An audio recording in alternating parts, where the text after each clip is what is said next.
Hey, welcome back. So in today's video, we're going to talk about a whole lot of information related to starting out on a GLP-1 medication, whether or not this is Ozempic, Wegovy, Zepbound, or Mounjaro, or any other number of ones that are going to be coming out pretty soon. What I do in my office is pretty much provide the same information to every single client when it comes to side effects and what to expect, goals, nutrition amount, concerns, vitamins and minerals, protein, hydration, all of these things. If you're newly prescribed a GLP-1 or you've been on one for a while, or you're back on one, or you're interested, stick around because we're going to be covering a ton of information you have to know.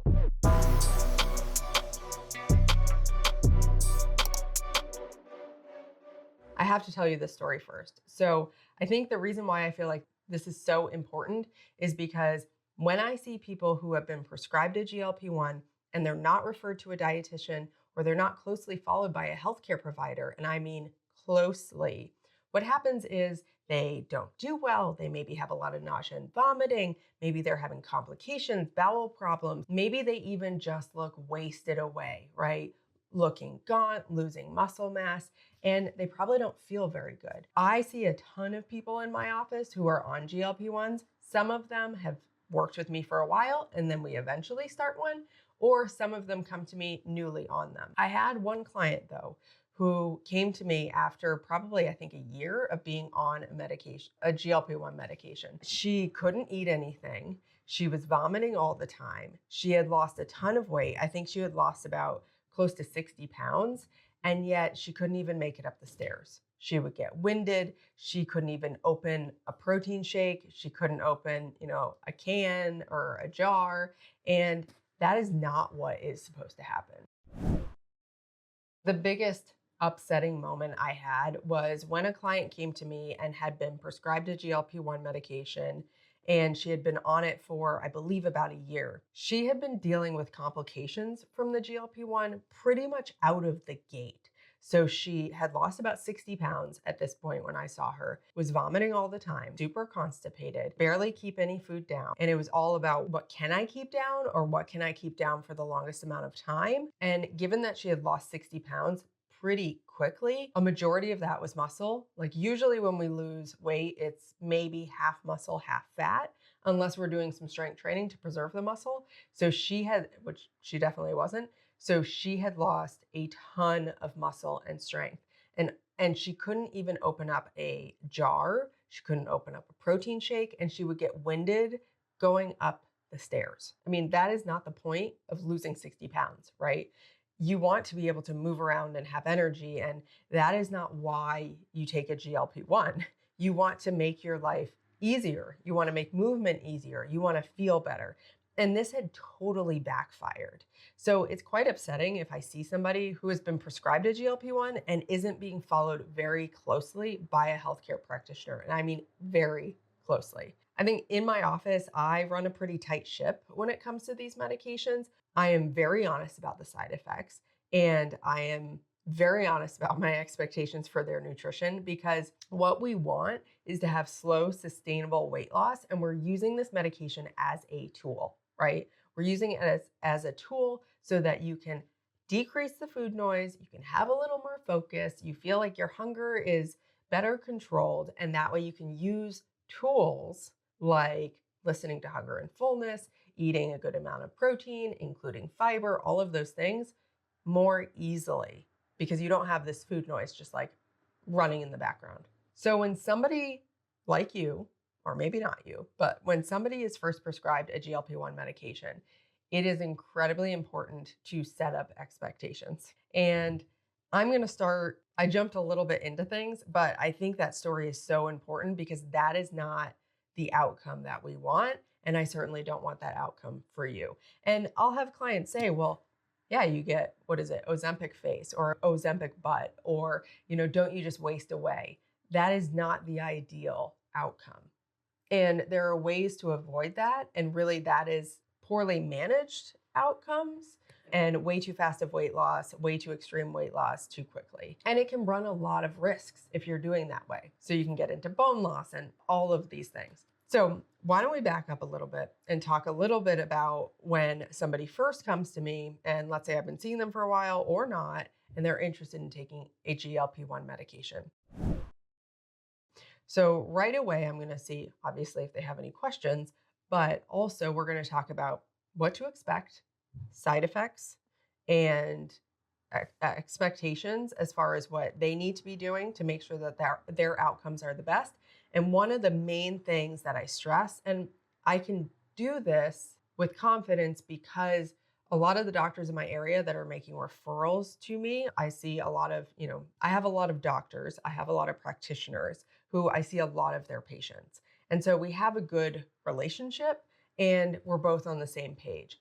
When it comes to these medications, yes, there's a protocol. You get on, let's use Zepbound. You get on 2.5 and then you go to 5 after 4 weeks and then you go to 7.5 and so on. I have had people on these medications for a year.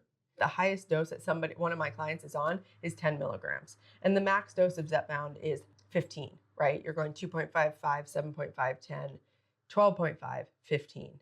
And that person who's on 10, we're not going any higher. She's not going to need to go any higher.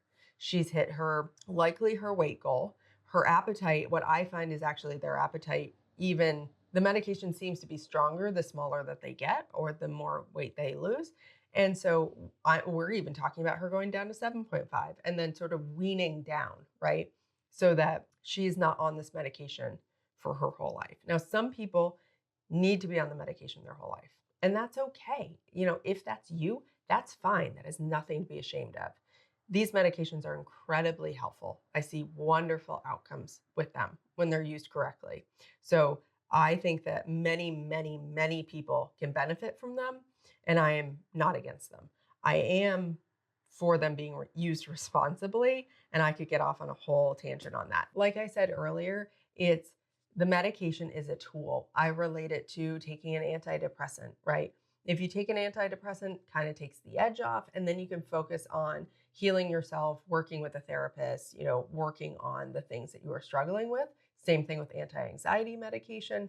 This is another tool so that you can focus on your food change behavior habits, such as portion control, water intake, and increasing your fruits and vegetables, and making sure you're getting enough protein, and not overeating on sweets, and changing your relationship with food. Because there's a lot of people who just don't believe that they can do it, right? That they can lose weight. This medication helps them to almost regain focus. I equate it to having the bumpers on or to have the training wheels on. So we put some training wheels on, we try some things, we use our tools. Sometimes, we're going to stumble and we're not going to do so great. And then we need to reassess and get back into using our tools, having our balanced way of eating. But these medications are a wonderful tool to help you be able to execute on that. They are not a miracle drug. They're amazing. They're great. There's a lot of really great benefits, including improved cardiovascular function or cardiovascular benefits, so heart benefits, the anti-inflammation. So these drugs seem to really reduce inflammation in the body. And so if you have knee pain or arthritis or things like that, it can be really helpful. And of course, if you have a lot of pain, chronic pain, acute pain, let's say you injured yourself or whatever, that can keep you from doing activities. That can keep you from going up the stairs. It can keep you from exercising. So if we can decrease overall inflammation, we can see really good benefits when it comes to improving physical activity. The other thing is a lot of my clients and a lot of people have this chronic underlying inflammation, whether it be from insulin resistance. The body's just being reactive because of the quality of food you're eating, or maybe it's because there's an injury and you have arthritis and it sends out the stress hormone. There's a lot of reasons why we can have chronic inflammation. And if we can quiet that with the use of these medications, we can help to calm the body down so that it can focus on repairing. It can focus on healthy weight loss. Because when the body's under a lot of stress and when it's inflamed, what I find is it'll just hold on. It'll hold on to excess body fat. It'll store more body fat. You'll see, abdominal fat deposits. When we can decrease the stress on the body, it really does do better and thrive. It does improve insulin resistance. So insulin and sugar hold hands inside the body and they go inside the cell and everybody's happy. What happens with insulin resistance, which is very, very common, and again, I see a lot of people with this, is you have the cell, you have lots of sugar, but this door won't open. So the typical side effects that we may see, and some at the time of, this recording, these are the side effects, but there may be more that we figure out over the next, who knows how many years. But currently, the current side effects, of course, we can have gallbladder problems. You can lose your gallbladder. You can end up with sludge or gallstones.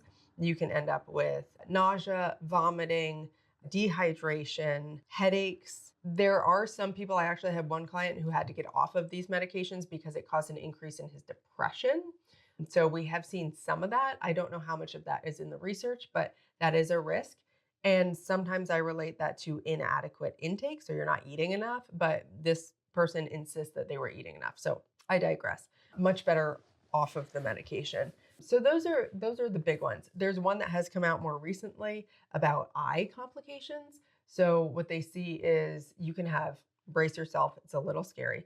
You can have sudden vision loss overnight. And when I was consulting ChatGPT to figure out why that's happening or what the research is saying about that happening, it seems to be because of blood pressure drops. So people who have diabetes are at higher risk for that, people who have high blood pressure. And some of that can be because they're not eating enough either, or they're not drinking enough. And so you can have dehydration, which drops your blood pressure and all of those things. So that is a potential side effect. It's a very, very small percentage. And it's even controversial on if there's an increased risk of that on these medications compared to the norm, people who are out in the world not on these medications, if there's even a difference there. But we'll see with time. So the biggest ones I think that I've seen in my office are things like nausea. I don't have anybody vomiting. I haven't had anybody, I hope this doesn't jinx me, I haven't had anybody lose their gallbladder or have any gallstones. And we can go into, losing your gallbladder and having gallstones because of this medication is not necessarily the medication either.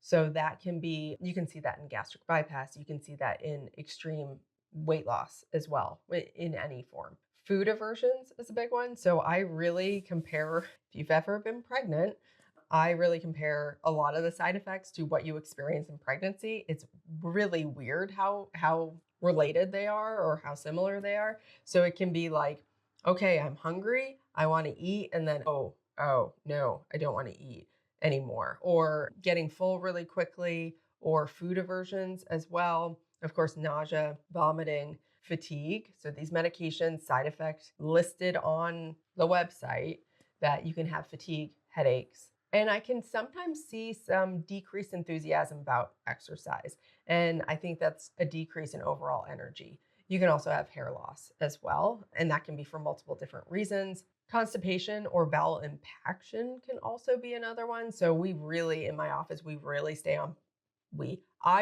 on top of people's bowels, because the last thing I want is for them to be full of poop and then they're having nausea, vomiting because of that, because that is the worst feeling. So constantly asking about bowels, making sure things are moving at least every other day. And there are just different techniques that you can do to make sure that that's happening. Let me give you just a little bit of a rundown of what insulin resistance is. If you already know, feel free to, fast forward past this part. But insulin resistance, very common, very frustrating. You'll see it a lot in PCOS. You'll see it a lot in just people who carry some excess body fat too, can get in the way of insulin working properly. You can have insulin resistance again because of that inflammation, the stress on the body. There's a lot of reasons. You can even genetically just have more insulin resistance. You may see this in diabetes, but you may also see this 20 years before diabetes. And so if we can improve this, then we can decrease your chances of developing to diabetes. So insulin and sugar, we'll run through this pretty quickly. Here's the cell, and insulin and sugar are partners, and they get inside the door together as long as they're holding hands and, they are together. With insulin resistance, what happens is, so that's regular sugar. When everything's working nice and everybody's happy, you have this door. Insulin and sugar are trying to get into the door, and so they hold hands and they're able to open up the door. Fine, everybody's fine. They get inside, they have the key, everybody's happy. So that's normal, well-functioning blood sugar balance. What happens with insulin resistance is this door is resistant or harder to open. So we can't get the sugar into the cell, even if we have insulin and sugar holding hands. What happens then is the body says, well, I guess I just have to throw more insulin at it, right? So now we have more and more particles of insulin trying to get into the door, and eventually it works. That circulating insulin can actually store more and more body fat, and it can make it really difficult to lose weight as well.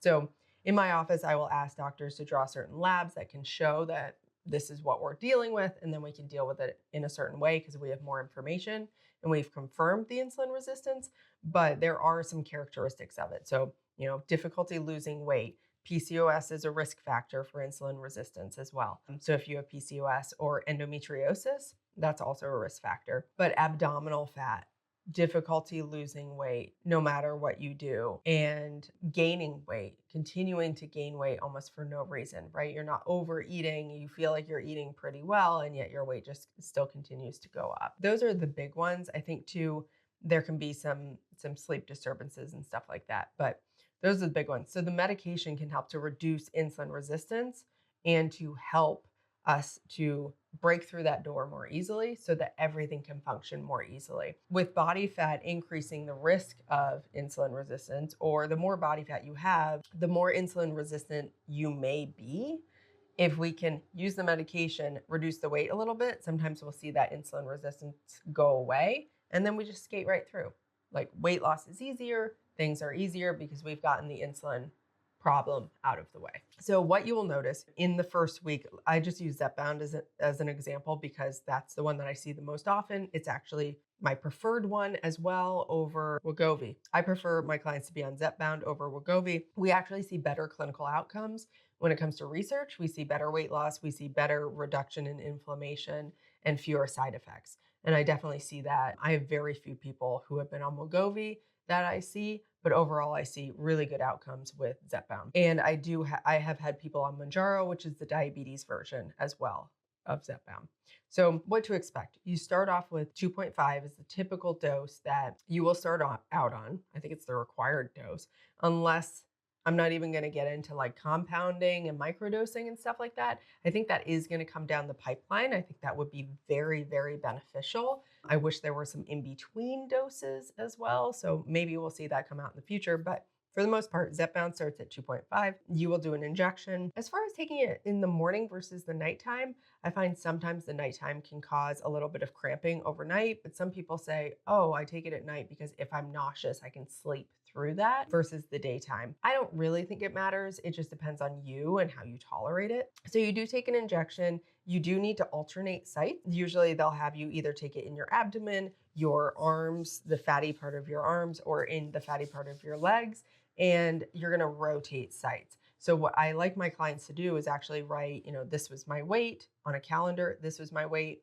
this is my injection site, and this is how much I injected. And that way we can keep track of maybe if you had more side effects because you injected in your leg, then we can go back to just alternating between, left and right abdomen. That's the other thing, is making sure you're marking left or right for where the injection is too. I would definitely recommend keeping track of that on a calendar.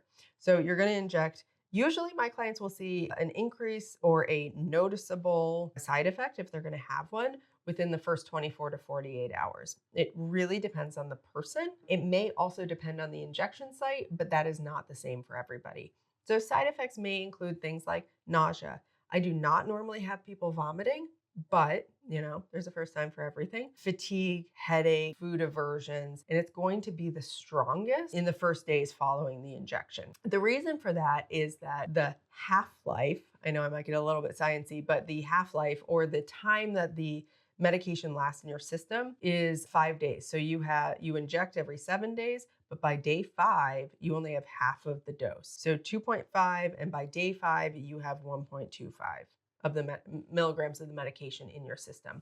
So what you'll see is side effects are here, and you'll see the side effects go down. And you may notice, like, my appetite is terrible on day 1, day 2, and then by day 6, 7, I start to get my appetite back, or maybe I have fewer food aversions, or I can just get more food in.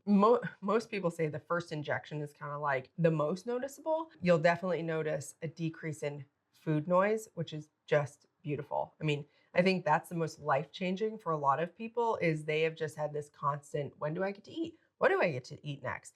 I'm thinking about donuts. Oh, those look good. And I really want that chocolate. And, I'm hungry. I'm not really hungry, but I'd really like to eat something right now.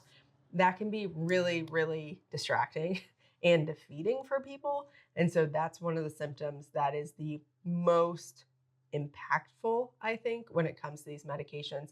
And you'll notice that within the first couple days. You will then take the injection again at day 7. At that point, you have a little bit more than 2.5 in your system, right? So then it will stay pretty stable until you go up to 5 milligrams. With my clients, I don't really have to fight tooth and nail because again, I feel like the doctors in my area are really receptive to my guidance and my recommendations, and I really appreciate that.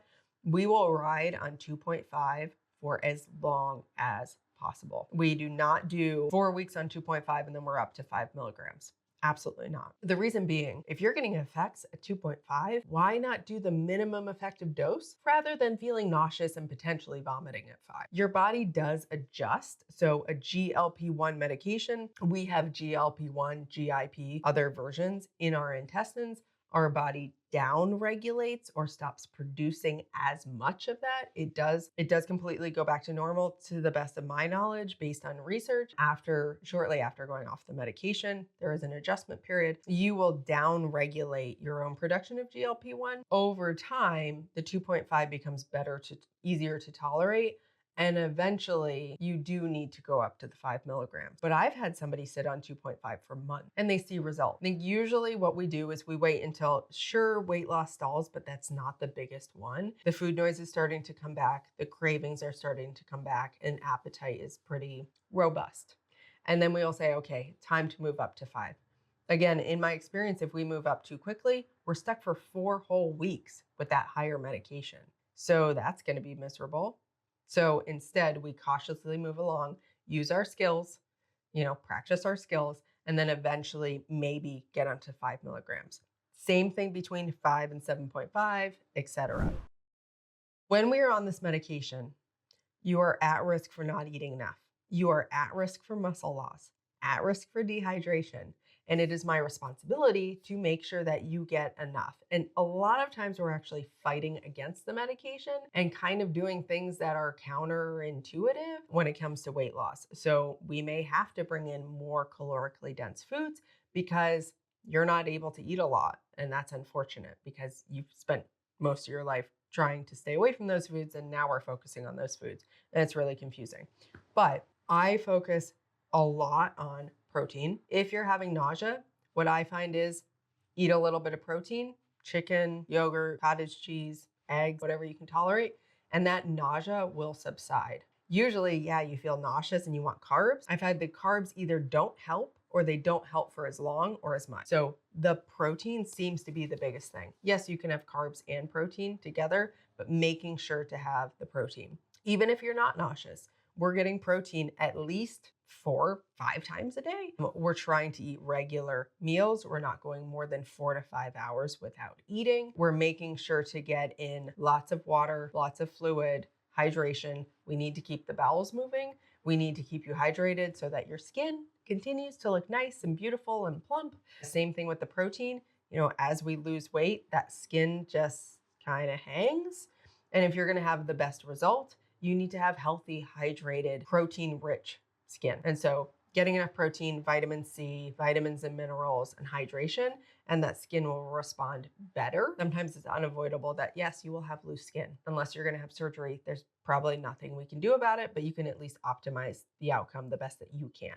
So protein, hydration, we're aiming for at least 100 grams of protein a day. I find that if I tell my clients to eat more than that, we never really get there because their appetite is just not great. Men might be a little bit better, but it's still not super high. So 100 grams is always the goal. And we're looking at, hydration. It depends on the person's height. It depends on their their lifestyle and activity, but you could certainly take, your body weight and divide it in half, body weight in pounds, divide it in half, and do that in ounces. And that's always a good goal. I find a lot of people have difficulty getting there. We might want to minimize things like coffee, acidic beverages, because your stomach, the way these meds work is your stomach slows and it empties slower. So you can have problems. That can be a side effect. I guess I should have talked about that earlier, but one of the ways the medication works is to decrease your stomach from emptying. And so therefore you stay fuller longer and you get fuller. The receptor cells tell your body that you're full faster. Oh, acid. So I will find sometimes that if somebody drinks a lot of coffee and they go for maybe cup 2 of coffee, or even with cup 1, that acid from the coffee is sitting for longer than it usually would in your stomach. And so it might cause more irritation.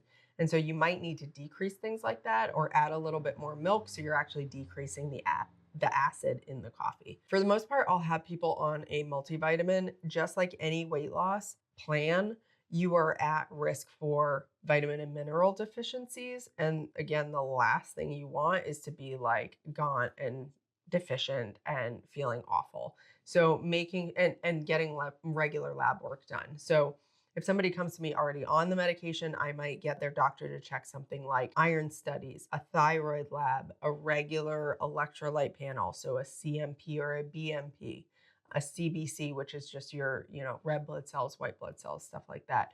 And then we'll look at absolutely checking vitamin D. I find probably 90% of my clients, I do live in New England, but 90% of my clients are deficient in vitamin D. And we do not get enough sun to get enough vitamin D. And I used to live in Las Vegas and I was in the sun all the time and I was still deficient in vitamin D.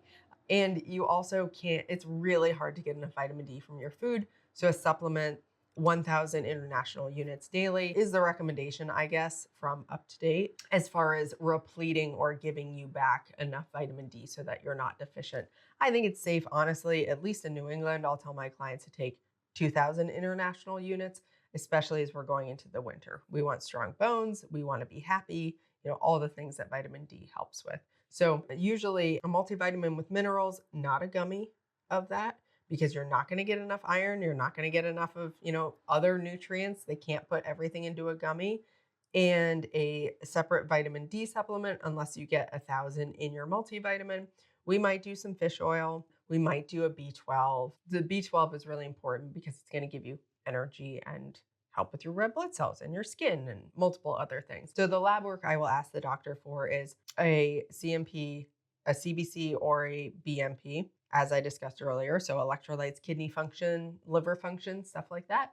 And then a thyroid panel and a vitamin D, a B12, usually a zinc and copper, because if zinc is off, you want to know what copper is before you're supplementing zinc. And zinc and copper can actually be related to iron as well. So it's important to get all of those. Usually that's a good round of labs. Sometimes we will look at things like A1C. So blood sugar over 3 months is what your A1C is. The reason being your red blood cells live for about 3 months. So that's where that lab comes from. And then a glucose or a blood sugar is going to be part of your BMP or your CMP. And then sometimes I will ask for that fasting insulin so I can see how insulin resistant somebody is. Another thing is I do have a metabolic test in my office. So sometimes we will test somebody's metabolism through oxygen CO2 exchange. I have a core metabolic MET check. And so we can look to make sure that here's their metabolism at the beginning of the GLP-1, and are we still on point when we are, halfway into the GLP-1, or are we destroying your metabolism? As you lose weight, you will see likely your resting metabolic rate or the amount of calories you burn if you're comatose or, laying in bed all day just to survive. We might see that come down a little bit. Hopefully not, because hopefully you are weightlifting, but it's expected that we're going to see that downtrend a little bit, and that's normal with weight loss. So I strongly suggest in pretty much every single one of my appointments that my clients need to be weightlifting. Whether they do that or not is on them. And sometimes I swear they don't have enough energy to do it. And what I find is when people are losing weight because of this medication, they're less inclined to exercise, I think, because they equate exercise to trying to lose weight. You create this bad relationship with exercise because you only exercise to lose weight. With this situation on these medications, losing weight, your weightlifting and your exercise is going to maintain your muscle mass so that you can have nice cap shoulders, so that you can have, maybe not looking like your ribs are coming out of your chest all the way up here. You want to be able to still look well nourished and strong and healthy and be able to lift things and have energy and go up the stairs. And weightlifting is the way to help with that. We also want to keep our bones strong, and resistance training helps to keep our bones strong. And as I mentioned earlier, when we lose weight, we lose half fat, half muscle a lot of times, and we want to keep that as little muscle as possible. And that's also where slow weight loss comes in. So not going to 5 milligrams when we can stay at 2.5. If you're nauseous, eat something, eat protein. If you are vomiting, you need to be doing electrolytes, and you need to be likely reaching out to your physician. If you just injected and you're vomiting even every other day, it's too much. It's too much. And so going down on the medication or spreading out the medication a little bit more so it's not as aggressive. Sometimes my clients will do, 8 days instead of 7 days for injection time, maybe 10. Kind of play around with that. That's your doctor's decision. But we definitely want to keep side effects to a minimum. And vomiting is something I take very, very seriously. Constipation. As I mentioned before, bowels need to be moving or else you fill up with poop and then it presses on your stomach and now we're throwing up and we don't want to eat. So usually we'll do something like magnesium. You might do at night magnesium glycinate or magnesium oxide if you can tolerate it. The magnesium glycinate's more gentle and it really helps with sleep and some other components of sleep like REM and HRV, and that one's really great. Mag oxide I just find can be like, all right, it does its job and it gets everything out. You could do mag citrate as well in pill form, not in liquid form. Liquid form is too aggressive. And doing some abdominal massages can be helpful. Drinking warm liquids. You could do like a smooth move tea, but I would not do laxatives every day. You can become dependent on those. So doing something that is more natural, eating prunes, eating apricots, making sure you're walking and drinking enough fluid, and that will help things to move through. If you become really backed up or you stop pooping altogether for several days, you need to go talk to your doctor or go to the ER or something. If you have a change in your mood, very important to stop taking the medication unless you think it's because you're not eating enough, and then you need to increase what you're eating because it's not weight loss at any expense, right? We need to keep you alive and healthy and happy. And so if you think that it's because you're not eating enough, which we'll see this in anorexia, right? Like mood changes and mental health things pop up that actually weren't there when somebody is well fed. We'll see the brain just can't handle things. And so you might see like mood swings and OCD like behaviors and things like that. So making sure to eat enough. And then if you are still having mood problems or extreme mood problems or mental changes, you need to call your physician and stop taking the medication. I will make a video about getting off of the medication too. I think that can be, in my opinion, fun, but I guess it's just fun for me on the other side of it. But I absolutely believe that people can get off of this medication.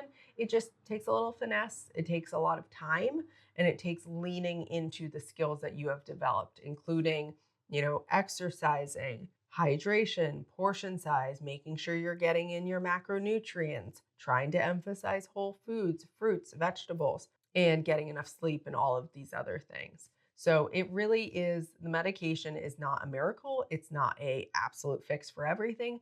You still have to do the work, and you have to do it intentionally. And if your appetite is null on the floor, you can't take care of yourself. I mean, you can't get in the protein you need, you can't get in the hydration, and you're not going to have the results that you want. So I hope that was helpful.